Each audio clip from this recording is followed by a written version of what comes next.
بسم الله الرحمن الرحيم. اخواني واخواتي، السلام عليكم ورحمة الله وبركاته. النهارده معادنا مع فيديو جديد لحاجة انتشرت في الآونة الأخيرة كده على الفيسبوك. لاحظت ان في ناس كتيرة بتعرض حمام او بيسألوا أسئلة عن الموضوع اللي احنا هنتكلم فيه النهارده، وهو اللحم الابيض ينفع يجيب ريشة بني او حمراء او سودة في اي مكان في جسمه؟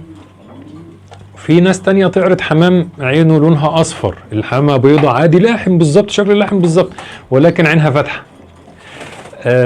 فهل ده لاحم؟ وده موضوع النهاردة اللي احنا نتكلم فيه، ازاي نشتري اللاحم الفرنساوي الابيض. فخليكم معنا، نجيب لكم ده زغلول. خلاص كتم. بسم الله الرحمن الرحيم. عضلة الصدر يا جماعة ما بتتصورش في عمر 3 ايام. ده زغلول لاحم فرنساوي ابيض. طيب الزغلول ده جه الريشة دي مثلا طلع عنده ريشة سودة هنا في الجناح ده او في الديل او في الظهر او في البطن، المهم طلع فيه ريشة مختلفة عن اللون الابيض. هل ده لاحم او نقدر نقول عليه ايه؟ للأسف الحمام ده يعتبر خليط. خليط مع ايه؟ مش موضوعنا، يعني هو خليط مع ايه ده مش موضوعنا بقى. احنا موضوعنا نعرف ازاي اللحم الابيض. يعني انا اشتريت جوز حمام من واحد، الانتاج بتاعهم طلع فيه ريشة بني او حمراء او سودة، ريشة مختلفة، تمام. الحمام ده يبقى ايه؟ يبقى رومي. للأسف يعني ده مش لاحم، او خليط لاحم على حاجة تانية بس برضه ما هوش لاحم. يعني ده بالنسبة للون الخارجي ده. طب ليه انت بتقول كده يا ابو صدام؟ ده في ناس كتيرة في الغواية وكبار جدا ومشهورين جدا بيقولوا حرق دم، وكل كام عش كده يطلع ريشة مختلفة، وكل كام عش يجيب زفرة في الرجل ومعلومات من هذا القبيل. يعني فانت ليه بتقول ان هو مش لاحم؟ علشان هو ده الحقيقة يا جماعة، دي الحقيقة ان اي حمامة فيها ريشة مختلفة في اللحم الابيض دي مش لاحم، يبقى حمام خليط. طب بس بيشتغل كويس، ده جوز الزغاليل منه وزنهم كويس، ده كذا كذا كذا. هو عايز يقول لك ان هو لحم اهو، ان صفات انتاجيه وشكليه وكذا، ما عدا الريشه سودا يا ابو صدام، يعني ما تعديها وبتاع. يا جماعه دي الناس بس عشان برضو الناس بترد لا ارى حاجه عن اللاحم ولا اتكلم ويقول لك ايه اصل حما اصلها هجينه. يعني ايه اصلها هجين؟ اسأله كده اتهجنت مع ايه؟ مش هيرد عليك، لانه هو ما يعرفش حاجة عن السلالة غير ده سلالة خليط ومعمولة للذبح. يجي يشتري منك يقول لك اصل اخرها السكينة، سلالة ايه مش عارف ايه، بلا بلا بلا بلا بلا.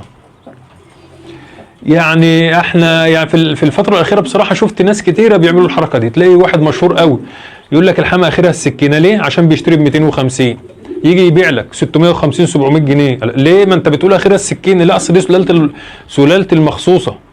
الله، طب ما هي سلالة اهي، اشمعنى لما تشتري ب 250 بقت اخرها السكينة والحلة والحوارات؟ ماسكين العصاية من النص او بيلعبوا على كل الحبال.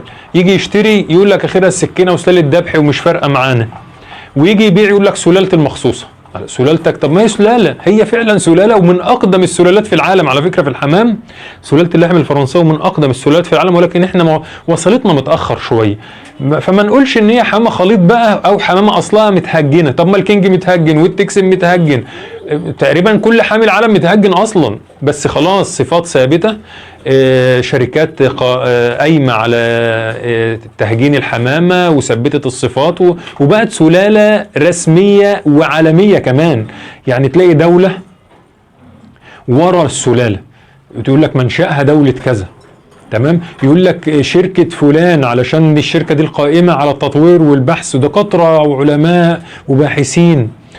يجي بقى واحد في مصر يجي يقول لك ايه؟ سلالة أصلها هجين وآخرها السكين. أصلها هجين وآخرها السكين، تنفع بيت شعر برضه. بس أحب أقول لكم إن كل اللي بيقول لكم الكلام ده بيضحك عليكم ومعلوماته مغلوطة، لأنه سلالة الحمام اللاحم سلالة. نرجع بقى لمرجوعنا والريشة السوداء أو الحمراء اللي بتظهر في اللاحم الفرنساوي الأبيض. ليه بقى يا ابو صدام انت قلت ان هو مش لاحم او هو خليط لاحم؟ احنا بقى نتكلم علمي شوية ونحاول نفسر الامور ببساطة شديدة علشان الناس تستوعب معانا الامر، واحنا كلنا اخوات وبنتعلم من بعض. اللون الابيض يا جماعة في الحمام ليه شكلين. الشكل الاول اللي اللاحم الفرنساوي الابيض، لان زي ما انتم عارفين في الوان تانية للحمام دي مش صفات الابيض مختلفة عن صفات الحمام الملون، وخصوصا في درب العين والريش بتاع الجسم. طيب الشكل الاول اللي بندرج تحته اللحم الفرنساوي وهو الريسيسيف وايت، اللي هو الابيض المتنحي. اشهر علامة في اللون الابيض الريسيسيف وايت العين البكمة. العين البكمة اللي هي في اللحم الفرنساوي اهي، دي العين البكمة، دي اشهر علامة من علامات اللون الابيض الريسيسيف وايت اللي هو الابيض المتنحي. وان هو العلامة التانية بقى لا ينتج الا ابيض، ما تلاقيش لا ريشه سوداء ولا ريشه حمراء. طب ليه يا ابو صدام بتقول انه ما بينتجش ريشه مختلفه او ريشه ملونه ايا كان لونها؟ يعني لان اللون الابيض في الريسيسيف وايت ابيض عديم اللون، ما فيش صبغه لونيه اصلا، لا يحمل في مكوناته الجينيه الوان اصلا، هو عديم اللون، ما فيش اي صبغه عشان تطلع ريش مختلف او لون عين مختلف غير الاسود يعني اللي هو الباكي. وعشان كده بنقول ان اي حمام تطلع ريشه يبقى فيها صبغه لونيه، فيها صبغه لونيه يبقى دخل فيها حمام ملون. عشان كده بنقول ان الريسيف وايت ما ينفعش يطلع ريشه سوداء او ريشه حمراء، لان هو اصلا ابيض عديم اللون، ما فيش فيه صبغه اصلا، عشان كده العين بتاعته بتطلع بقى. نودي بقى الريسيسيف وايت ونجيب لكم حاجه الشكل الثاني للابيض بقى. الشكل الابيض الثاني يا جماعه بتكون عينه ملونه، وليكن هجيب لكم حاجه قريبه منه لان هي حمامه اصلا ملونه كده يا جماعه. وده اللي بينتج منه الابيض اللي هو سبلاش بنقول عليه، اللي هو الابيض ابو عين صفراء. دي طبعا حمامه الابيض فيها غالب، هي ديت ميرسيز كلر، حمامه لاحم ميرسي ملونه، دي انثى.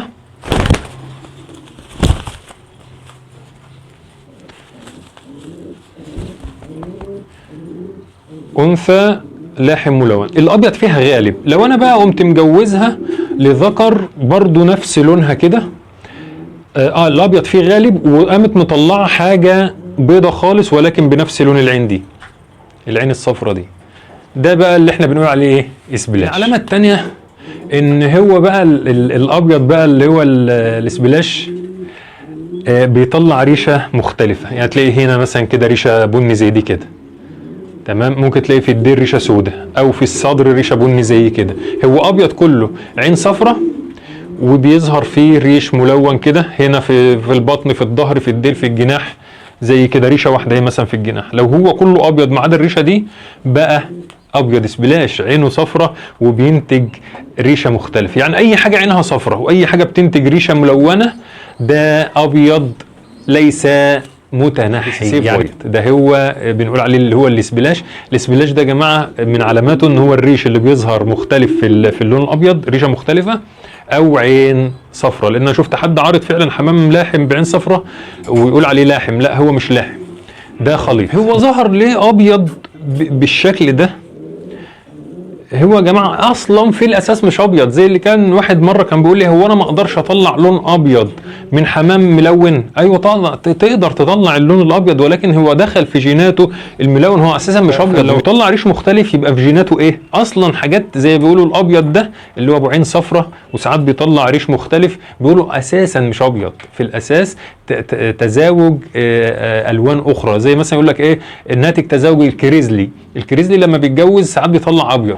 الابيض ده بقى اللي هو بيقولوا عليه ابيض محير، محدش عارف هو ايه، ابيض بعين صفراء ساعات بيطلع ريش ملون، ده بقى بيجيب حاجات غريبه الشكل والوان غريبه الشكل. الساتر يعني هو بيحجب الالوان اللي تحته، هو باين ابيض لكن هو في الاصل مش ابيض، في صبغه لونيه تحت الابيض ده، فعشان كده ساعات بيظهر ريش مختلف ليه؟ لان في الاصل هو اللحام اصلا مش ابيض. الابيض في اللاحم لا ينتج الا ابيض بعين بكمه. ليه؟ لانه اصلا ما فيش صبغه لونيه، ما فيش اي الوان تحته علشان تظهر، لكن اي حاجه يظهر فيها ريش مختلف فديت في صبغه لونيه تحته، عشان كده بتظهر في الاجيال. وده مش لاحم، ده خليط.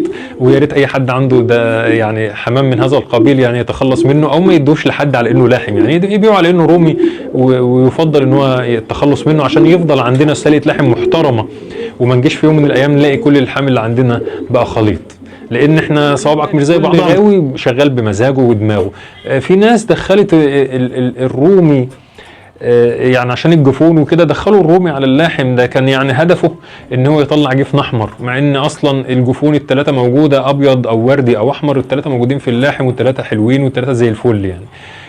وفي ناس تانية دخلت البلدي زمان على اللاحم، بحيث ان هم كانوا بيبيعوا الجوز جوز، يعني ما كانش في ميزان ايامها زمان، بتهجن اللحم الفرنساوي الابيض على البلدي الابيض، علشان هم كانوا بيبيعوا جواز، يعني كان بيبيع الجوز غالي شويه عن البلدي، فيعمل عدد كبير، بدل ما يبقى عنده مثلا 100 قص لاحم فيبقى عنده 200 قص لاحم على بلدي. وده كانوا بيبيعوا بالوحده كده، بالفرد، بالحمامه. ما كانش في ايامها موازين زي دلوقتي عشان الناس تخلي بالها من الاحجام، عشان كده في ناس كتير في الغيه مربين حمام من 15 سنه وبيتباهى قوي ان هو بيربي حمام من 15 سنه. من ضمن واحد يقول لي ده انا مربي من ايام مزارع دينا، انت لسه صغير، ده انا بقالي 15 سنه عندي حمام لاحم. الحمام اللاحم 3 احجام، بلدي قد حجم البلدي وقد حجم الزاجل وقد حجم التلتينات، وكلهم لاحم. وانا قلت له يعني اتناقشت معاه وقلت له دي معلومه غلط، ومفيش حاجه اسمها لاحم قد البلدي ولا في حاجه اسمها لاحم قد الزاجل.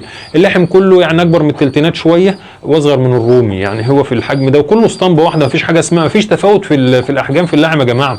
اللحم كله حجمه قريب من بعضه، التفاوت بسيط لا يذكر. لكن ما تجيبليش حمى بلدي وتقول لي ده لاحم ودي سلاله مزارع دينا. ما بعت له انا فيديو بقى مزارع دينا اللي انا عملته ده، بعته له قام عامل لي حظر. طب ما احنا بنتناقش وعايزين نفيد الناس، مفيش حمامه قد البلدي. ليه؟ انا ايه اللي يخليني اشتري حمامه قد البلدي بسعر مثلا 300 جنيه، حمامه واحده بسعرها 300 جنيه، انثى لاحم ابيض ب 300 جنيه حجمها قد البلدي؟ طب ما انا اشتري حمامه بلدي ب 80 جنيه ب 50 جنيه. ما هياها، ما اصل الزغاليل بتطلع واخده صفات من الاهالي، فانا لما اجيب حمام صغير واقول عليه لاحم ما هو هينتج لي زغاليل صغيره. وده اللي خلى عندنا في تفاوت في احجام اللاحم، ان ده مدخل بلدي وده مدخل رومي وده مدخل زاجل ابيض، وفي ناس مدخله كينج عشان يجيبوا احجام كبيره. كل ده يا جماعه حمام خليط، كل ده حمام خليط. اللاحم حجم واحد وكله قريب من بعضه، بيتفاوت حاجات بسيطه في الحجم. رومي ازاي ده لاحم وده لاحم؟ مستحيل. اللحم هو حجم واحد، اسطمبه واحده كده، بس بيتفاوت في الاحجام، حاجات تعلى شويه، حاجات تقل شويه، وحاجات بسيطه. مفيش تفاوت في الاحجام الجامد ده. وده كان موضوع، عشان انا في الفتره الاخيره بجد انا شفت ناس حمام بتعرض حمام كله خليط، وفي الاخر ويقول لك لاحم، وفي الاخر في المبتدئين يشيلوا الليله ويربي حمامه، في الاخر تلاقي الانتاج بتاعه بيجي في ريش ملون وهو في الاصل مربي حمامه خليط. وخلوا بالكم يا جماعه من الناس اللي بتقول لكم، في ناس مشهوره قوي بيتكلموا لما يبيع، يعني انا مش عارف هم هل ينطبق عليهم آية المطففين، ويل للمطففين الذين اذا اكتالوا على الناس يستوفون واذا كالوهم او وزنوهم يخسرون. هل تنطبق عليهم ولا لا؟ مش عارف. هي لانهم لما يجوا يشتروا بيبخسوا الناس اشيائها، ويشتروا مثلا الجوز اللحم ب 250 جنيه، ولما يجي يبيع نفس الجوز اللحم اللي هو شاريه ب 250 جنيه بيبيعه ب 650 جنيه وب 700 جنيه. فهل دول مطففين؟ تيجي تساله هو بيشتري يقول لك اصل حمامه اخرها السكينه، مش سلاله، ده ديت حمامه اصلا في الاصل هجين. يعني اسألوا اصلا ان اي سلالة في العالم هي سلالة هجين، يعني ما تسمعوش كلام الناس ديت، الناس دي محبطة.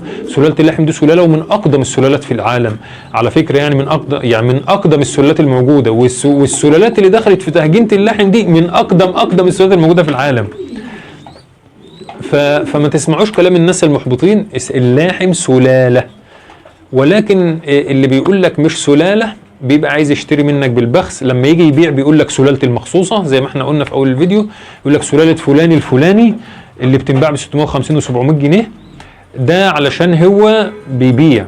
ويقول لك سلاله، لما يجي يشتري يقول لك لا هي مش سلاله واصلها هجين واخرها السكين. فما تسمعوش كلام الناس المحبطه ده يا جماعه، ويا ريت تتحروا الدقه في انت بتشتري من مين. وكده يعني يا رب اكون قدرت اوصل معلومه. الفيديو بتاعنا خلص، شكرا والسلام عليكم ورحمه الله وبركاته.